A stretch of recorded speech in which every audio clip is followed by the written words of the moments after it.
अभी तक हमने आपको आरजीकर केस के हर एक न्यूज से अपडेटेड रखा है और भले वो कितनी ही छोटी बात हो हमने आपको बताई है। सुप्रीम कोर्ट के आरजीकर केस की नेक्स्ट डेट ऑफ हियरिंग से लेकर इस केस में सीनियर एडवोकेट कपिल सिब्बल को डांट पड़ने तक सब कुछ ही हमने कवर किया है। 1 अक्टूबर को जो अब इस केस की नेक्स्ट हियरिंग होगी वहीं एक एक करके सीबीआई ने इस मामले में नए राज अनकवर किए हैं और वापस से देखते हैं कि इस बार क्या मिला है देखने को। ऐसे आपको बता दें कि इस लेटेस्ट हियरिंग में हम काफी इंटेंस आर्ग्यूमेंट्स उम्मीद कर सकते हैं क्योंकि सीनियर एडवोकेट कपिल सिब्बल के अगेंस्ट में 3 सीनियर एडवोकेट्स जो दिखने वाले हैं। जहां अब विक्टिम के पेरेंट्स को रिप्रेजेंट कर रही है सीनियर एडवोकेट वृंदा ग्रोवर, वहीं जूनियर और सीनियर डॉक्टर्स को रिप्रेजेंट करते हुए सीनियर एडवोकेट्स इंदिरा जयसिंह और करुणा नंदी मौजूद रहेंगे। इसी के साथ जहां लास्ट हियरिंग में सीजीआई डीवाई चंद्रचूड़ ने सीबीआई को इस केस में कुछ और दिन जांच करने के लिए दिए थे, वहीं सीबीआई अपनी जांच में कोई कमी नहीं छोड़ रही है और उस मेंबर्स को समन भेज रही है जिस पर एक शक की निगाहें बनी हुई है। अब हमने देखा है कि इस केस में कई टीएमसी के लीडर्स शामिल हैं जिन्हें इंट्रोगेट करते हुए सीबीआई सबूत इकट्ठा कर रही है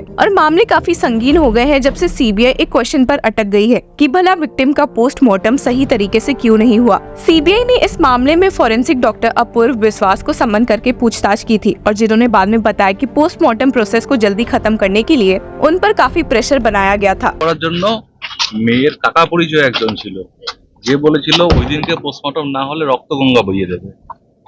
বাড়ির লোককে বলেছিল তাড়াতাড়ি করতে, পেপার আসাতে দেরি হওয়ার জন্য পোস্টমর্টম একটু দেরি হয়েছিল। বাড়ির লোক থেকে প্রেসার করা হচ্ছে ওই দিন পিএম না হলে রক্তগঙ্গা বয়ে যাবে।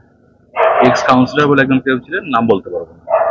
এক্স কাউন্সিলর বলেছিলেন? হ্যাঁ, ওনার বাড়ির বলেছিলেন, আমাকে বলেছিলেন, ওনার রিলেটিভ একজন কেউ, নট ব্লাড রিলেটেড, মেবি বাইরের কেউ, বাইরের লোক। আচ্ছা, বলেছিলেন পোস্টমর্টম ওই দিনই করতে হবে, ওই দিনই করতে হবে, ওই দিনই করতে হবে। মানে উনি কি এখানকার না ওই ওনাদের বাড়ির?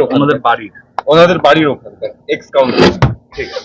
अब इस विक्टिम के रिलेटिव पर से पर्दा हटाते हुए वेस्ट बंगाल के बीजेपी लीडर शुभेंदु अधिकारी दिखे हैं जिन्होंने ट्वीट करते हुए स्टेट किया था कि The person is Sanjeev Mukherjee. He is the former CPI-M councillor of Panihati municipality who joined TMC later on and became a close associate of Panihati TMC MLA निर्मल घोष। और जिसके बाद सीबीआई को TMC MLA निर्मल घोष से भी पूछताछ करते हुए देखा गया है। हालांकि अब जो इस पोस्टमार्टम की जांच सीबीआई जोरों शोरों से कर रही है वहीं उससे एक ऐसी न्यूज हाथ लगी है जो कि आपको चौंका देगी। असल में सीबीआई को पता चला है कि जहां पोस्टमार्टम बहुत प्रेशर में जल्दी हुआ है वहीं इस केस में कई रूल्स भी वायलेट हुए हैं। असल में 9 अगस्त के दिन आरजीकर कॉलेज में 8 बॉडीज का पोस्टमार्टम होना था और इसके बावजूद कि विक्टिम की बॉडी को प्रायोरिटी पर रखना चाहिए था पोस्टमार्टम के लिए, ऐसा बिल्कुल भी नहीं हुआ और उल्टा विक्टिम की बॉडी का पोस्टमार्टम सनसेट के बाद 6 बजे हुआ है। सिर्फ यही नहीं बल्कि इस पोस्टमार्टम में सिर्फ 1 घंटे 10 मिनट लगे हैं, जो कि ये डाउट भी पैदा कर रही है कि जब बॉडी इतनी खराब हालत में मिली है तो इतनी जल्दी पोस्टमार्टम कैसे हो सकता है। सीबीआई के सोर्सेज ने इस बात पर भी काफी जोर दिया है कि इस पोस्टमार्टम की जो वीडियोग्राफी हुई है उसमें प्रॉपर डिटेल्स नहीं दिख रहे हैं और सनसेट के बाद ये होने की वजह से वीडियो की विजिबिलिटी भी काफी कम है।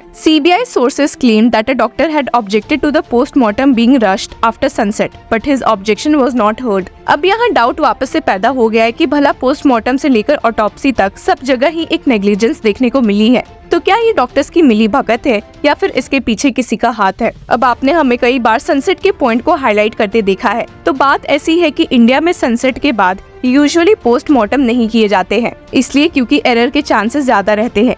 अगर नेसेसरी स्टेप्स उठाए गए हैं फिर तो ठीक है, पर इस केस में कोई डाउट नहीं है कि ऐसे कोई भी कदम नहीं उठाए गए थे। सीबीआई के सोर्सेज ने ये भी कहा है कि various lapses have been detected in the collection of forensic sample from dead bodies in the seminar hall. This time even while analysing the details of the autopsy report a mysterious situation is being discovered. और आप सुनकर चौंक भी जाएंगे कि इस case में ये भी सामने आया है कि विक्टिम की बॉडी को प्रिजर्व करने के लिए नहीं रखा गया था, ये कहते हुए कि आरजीकर मेडिकल कॉलेज के मॉर्ग में स्पेस नहीं थी।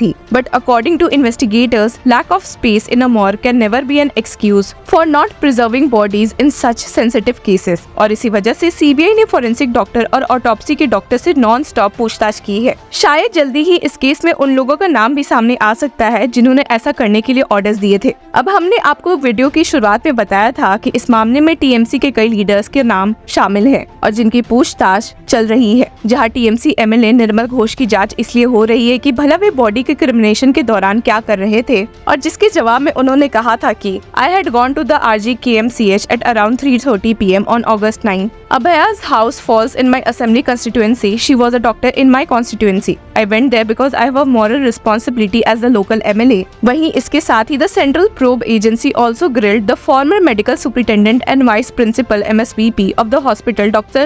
Sanjay Vashisht, in connection with alleged financial irregularities at the facility. और इसी मामले में ही तृणमूल कांग्रेस MLA फ्रॉम श्रीरामपुर सुदीप्तो रॉय से भी पूछताछ की जा रही है। हालांकि अब इस केस में CBI द्वारा जांच के बाद पता चलेगा कि बॉडी को इतनी जल्दी क्यों डिस्कार्ड किया गया है, और वो भी तब जब विक्टिम के पेरेंट्स भी ऐसा नहीं चाहते थे। इस मामले में कुछ दिनों पहले ही governor CV Anand Bose raised questions regarding the initial investigation conducted by Kolkata police before the case was transferred to the CBI, one of which was the hurried disposal of the body, ignoring the wishes of the parents to retain it at least that day. अब जो इस मामले में CBI जांच कर रही है, वही आपको याद दिला दे कि उनकी custody of doctor Sandeep Ghosh और अभिजीत मंडल खत्म होने वाली है, और इस मामले में कोर्ट का क्या फैसला रहेगा जल्द ही पता चलेगा। लेकिन इसके साथ ही आपको ये भी बता दे कि इस कोर्ट को इस केस में भी फैसला देना है कि क्या डॉक्टर संदीप घोष की नार्को टेस्ट होनी चाहिए या नहीं, इसके बावजूद कि डॉक्टर संदीप घोष ने इस टेस्ट के लिए कंसेंट नहीं दिया है। अब जब इतनी एविडेंस टैंपरिंग की बात उठी है, तो कुछ ऐसे ही पॉइंट्स पर नजर डालते हैं जो कि सीनियर डॉक्टर्स द्वारा उठाए गए थे। इस केस में आपकी क्या राय है, हमारे साथ जरूर शेयर करें। And till then keep following law Chakra. कि हमारा जो डिमांड्स है, पहले CBI से पहले जो डिमांड है वो CBI की ट्रांसपेरेंट एंड इम्पार्शियल इन्वेस्टिगेशन के लिए, रैपिड इन्वेस्टिगेशन के लिए।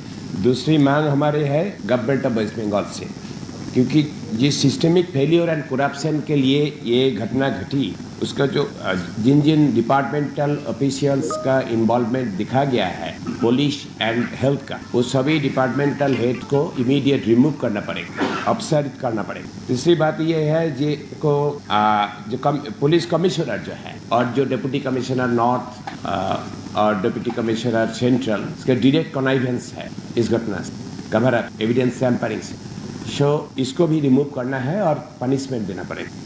तीसरी बात यह है कि ये गवर्नमेंट जो गलत बता रहा है, गलत संख्या बता रहा है, गलत इंफॉर्मेशन दे रहा है जूनियर डॉक्टर्स के बारे में, इसके सीजवार के कारण ये मौत हुई। कभी 20 बोल रहा है, कभी 23 बोला रहा है, कभी 24 बोला जा रहा है। इसको गवर्नमेंट को व्हाइट पेपर देना पड़ेगा, कितने मौत हुई, इस साल कितने मौत हुई अगस्त महीने में, पिछले साल कितने थी, उसके पहले कितने, तो कंपेरेटिव डेटा आना चाहिए, ये बोलना चाहिए।